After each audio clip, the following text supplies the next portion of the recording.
turns is a reminder that I'm not out of the clear.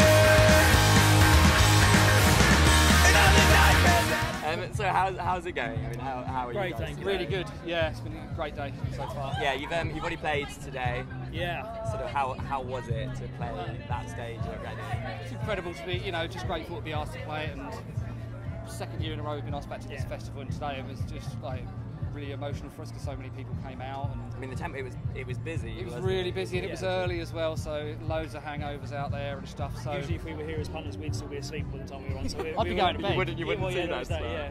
We're grateful when anyone turned up, but yeah, amazing day, amazing. I mean, how is it? Because last year, you say it's the second time you played. Last year, you were on the BBC introducing stage. Yeah. And I mean, that's quite a jump, isn't it, from the BBC introducing? That's a fair up leap. to, Yeah. I think most people kind of climb up a little bit more than that. Yeah. We're so lucky, man. Like we've had an amazing year. We've been so busy, and without sounding really funny, it's not just because we're here. This festival probably means more to us than quite a lot of the others because, as we said earlier, if we weren't playing, we'd be here as punters anyway. Yeah. So to be able to be on this side of it, we've been here every year for God knows. I was about to say, God so knows how many long. of these have you been So to? many. between us, there's a lot of years here. So Yeah. Do you have a favourite Reading moment from your punting days? I remember You got Dillinger opening up the main stage. Yep. That was Pretty a infamous, sort of that one. Yeah, absolutely. It's amazing. Yeah. So that would be that's my good festival memory. Dillinger were the first band I ever saw at a festival. I was 16 and they opened Download, and I was like, that was my first experience of a festival. It was that's pretty intense. I've seen them live so many times. It's just the best live band. Yeah, brilliant. Mine was probably I was so young, but I still want to remember Rage Against the Machine. Yeah. Main stage again. I think they played like a double set because Eminem couldn't get into the country or something, and mind blowing. Amazing.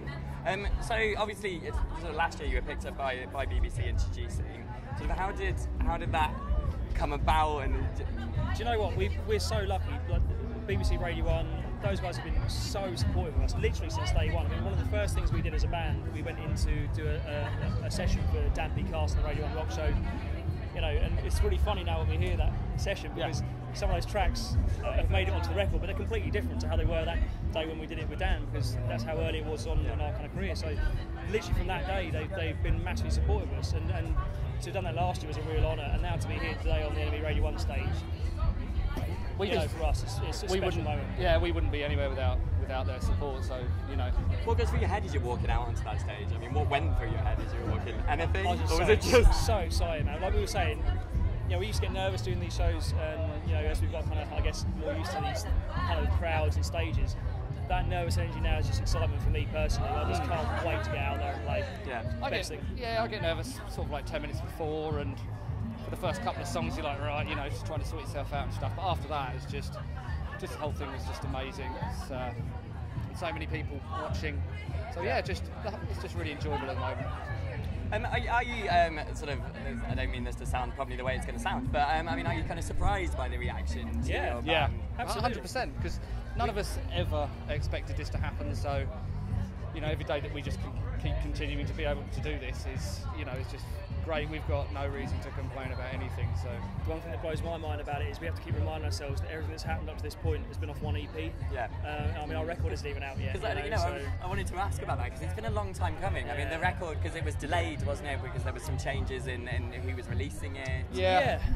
I mean, it was a really hard decision, to be honest. When we were told that the record, they wanted the record to go back, it was kind of like, do you want to do this or not? And we really deliberated over that because it had been a while for us wanting to get the record out anyway. But we still strongly believe it's the right decision, and I think today's testament to that, that so many people come to watch our little band that's released one EP is mind-blowing, so... Is there kind of an added pressure from that as well, though? I mean, or have you been sitting on the album for so long that you just want to get it out now? It doesn't really feel like a pressure from within, like, us as a band or stuff. We don't really...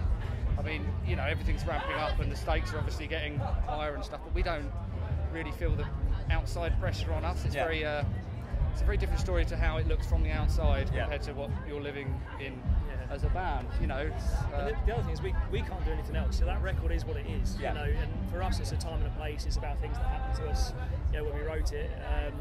So in terms of the record itself, we can't do anything to change that. I mean, any other kind of pressure that we're going to experience is just we got to go and play shows and play the best we possibly can, and we're always going to do that. So I mean, have you, as you've sort of had the record for a while, are you working on the next one already? Have you been writing new music? We're constantly writing. We've been writing probably the last 6 months or something like that, just putting bits and pieces together. But we just keep chopping bits about and throwing things away, and it always, with our records, it always we have to be 100% happy with it. We're our biggest critic, so I'd say we're probably halfway through writing the next record or something. So we kept joking that we wanted to have the second one written before the first one was out. So I'm sure that must happen sometime. Maybe. Well. I bet it does. Yeah. Maybe, yeah.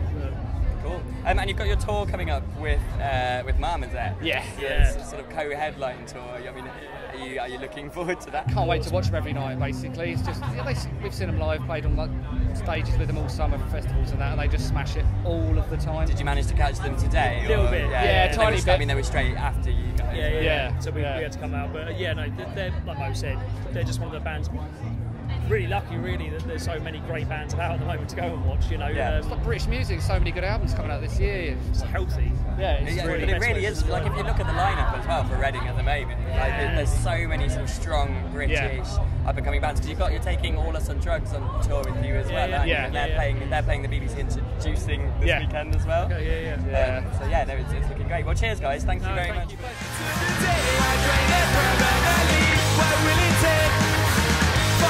Jumpers